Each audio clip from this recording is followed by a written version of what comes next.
Nalang ko i-ask nga question. Go. If it's okay to you. Yung totoo ha. Oh. Ayan. Ayan guys. Dahil nandito sila ngayon. So, kung sino lang nandito, sila lang ang tatanungin ko. Ay, nakakakabay. Hindi, oy. Okay raman, good. So, I know nag-wonder kayo sa mga social climber kung magkano talaga yung sinasahod nila. Oh. Oh, so, I'm gonna ask you a question. Magkano yung sinasahod mo? Yung kaibahan noon at ngayon? Sobrang layo na. Bakit? Kasi dati parang YouTube lang nga ako dati, pero nasa-survive ko yung whole month. Ngayon na kumpleto na ako, parang ang laki kasi nung bumaba ng sahod compare before. Kasi dati sa YouTube, nasahod ako mga 30K, gano'n. Ngayon nasa 5K na lang. Grabe ang bagsak. Tapos sa Facebook naman, nung pumasok naman yung Facebook, dati nasa mga 30K din. So bali 60 yung sahod ko. Ngayon nasa mga 15 na lang. 15. So 15. Overall ng sahod ko ngayon talaga is 20 na lang talaga. Every month. So very big difference before and after. Kasi nga, di ba, ang dami na rin kasing content creator, influencer na pumapasok. And sana bumalik sa dati para makapagpagawa na ako ng Huh? Dibdib? Hindi, magpa-ads ako na. Akala ko dibdib. Nashock ako. So, dahil nga din yan sa mga views, di ba? Oo, sobra. So, ayan. Thank you so much, Marcy. Dito naman tayo kay Bating Ting. Turot naman ako. Naubos na niya ang kanyang puto. So, ayan. Same question pa din na. Check question. Question. Meron akong question sa'yo. Hala. Yung, bumaya ka na, kita.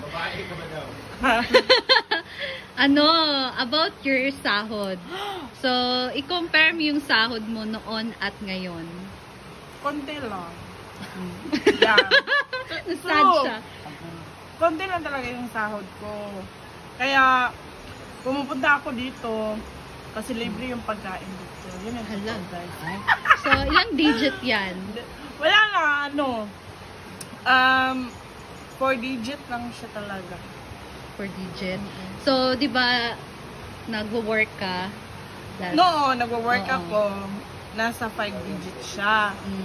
Ngayon, wala akong trabaho. Hindi naman sa hindi ayaw ko magtrabaho, pero gusto ko munang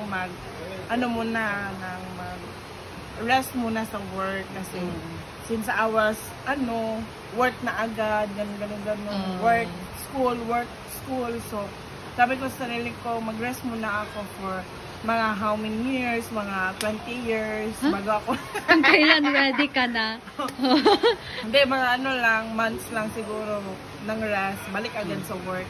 Kasi marami naman sigurong work dyan. Kailangan talaga magpursige, maghanap. Yun lang talaga. Marami naman. Kaya, for today's video muna, wala muna akong work, guys. And yung vlogging yung... Yes, upload lang ako ng vlog kasi baka pumatok, ganun. So, ayan. So, sa lahat po ng mga dyan, Ivy Amori, please. Ivy Amori. Kasimple Amori. Kasimple Amori dyan, watch nyo rin yung mga vlog ko. Pero Bisaya kasi siya.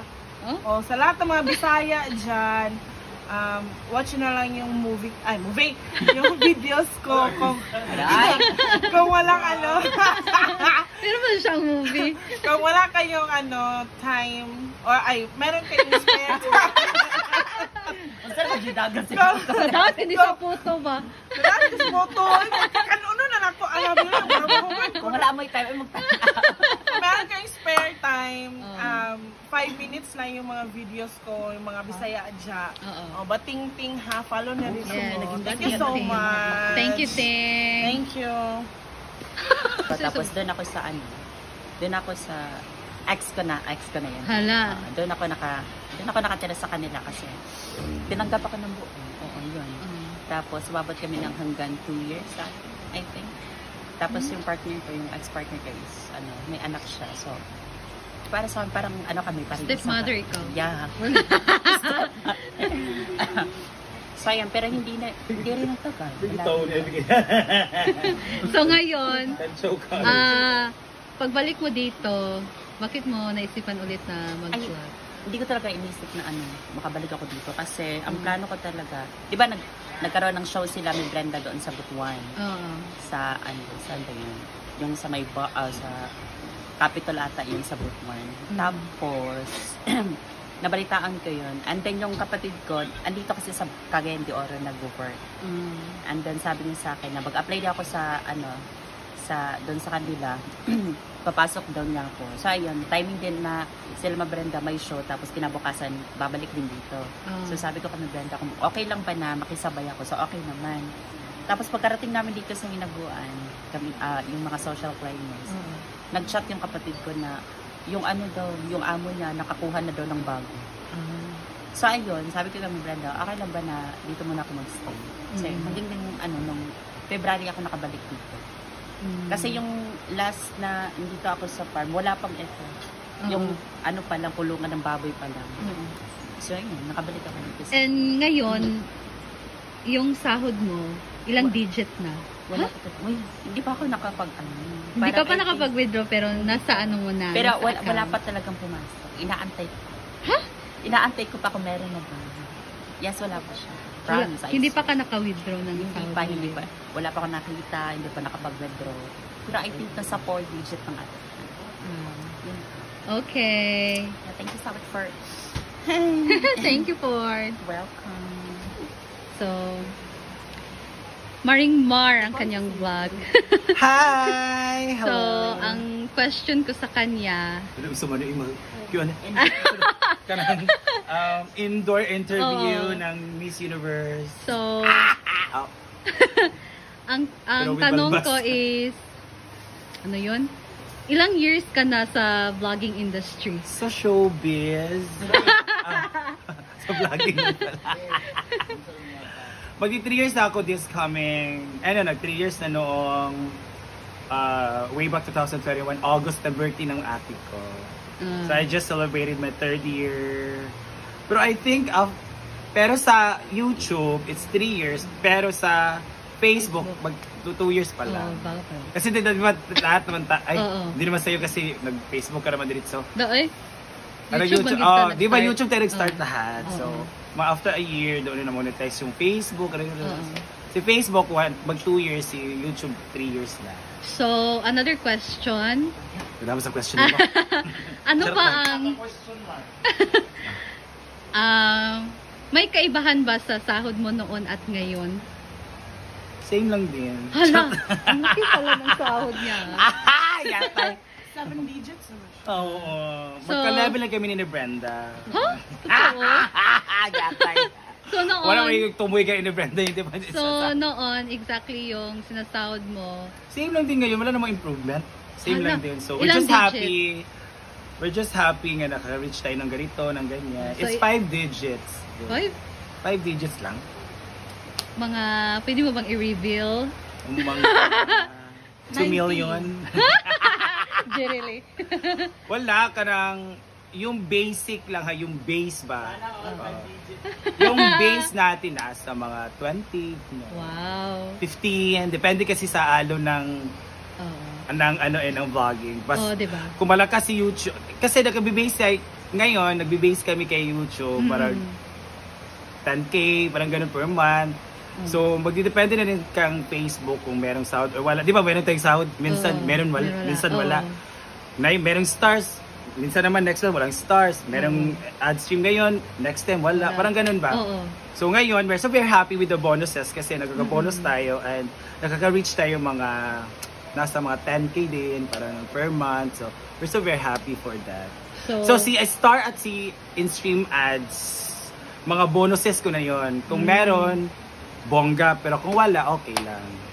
Kasi andun na tayo kay bonus at si YouTube. Doon tayo mag-focus. Kasi doon tayo nakakota ng bonggang-bongga. So, pag ipagsama yung sahod mo sa YouTube at Doon, mga sa 20. 20. Sometimes 80, sometimes pinaka-base, Wow. pinaka-least talaga is nasa mga 12K, parang gano'n. Okay. Another question. Ano yung pinakamalaking sahod mo na nakuha? Para kang tanga. Wala, hindi pa ako so far naka 6 digits. Up to you kung sabihin mo, pero... Basta pinakamalaki sa 5 digits. Yun yung nakuha ko. Okay. Yun yung nakuha ko. Wow. Pero once lang yun. But once is enough to, to buy everything for family, for ate, especially, di ba, mga utang and everything. So, you enjoy vlogging? Yes! Noon kasi, we don't put on our minds na, when we talk about vlogging, we just say, vlogging kasi, susunod kay Benda, ganito. So, nag-vlog lang tayo nag-vlog. So, try lang ng try until na-in love, until parang naging routine na, everyday routine na natin, na ito, ganito, ganyan. So, we used to it, and then, parang nakain din tayo ng sistema ng vlogging. Parang ganun bitaw ng yung everyday natin na mga yung mga parang ginagawa kulang natin na is yung just for araw vlogging. pag walang video. Correct. Diba? So kailangan dapat. Diyan kasi, tayo kumikita. Ang nakaano pa is maganda sa vlogging kasi is parang ang naka-pressure sa vlogging kasi is dapat makakota tayo ng ganito, di ba, para makasahod. So that's it. Pero that's the mindset of para makasahod, that's for benefits of everyone naman, especially sa iyo, sa the end of the month na may sahurin ka. So kapag talagang may kota ka, ganito, ganyan. So kailangan mo lang, just a matter of pagporsige. Consistency. Consistency in pagporsige. Ganun yun. So it will take an effort, extra efforts.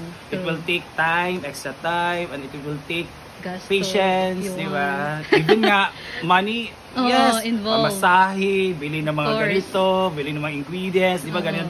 Kasi, mostly kasi sa atin, nag-vlog, cooking vlog ba? So, we need talaga to invest on ingredients, di ba? So, yun yung nagagasto. Pero, okay naman kasi, para namang, ang nagaganda din sa vlogging is, tayo yung hawak ng time natin. Yes. Di ba? Yun yung nakaganda. Tayo yung hawak ng time. So we can enjoy our time, we can enjoy this, we can enjoy that. Pag may lakad mo, especially sa SM, we'll enjoy this because hawak kami ang time.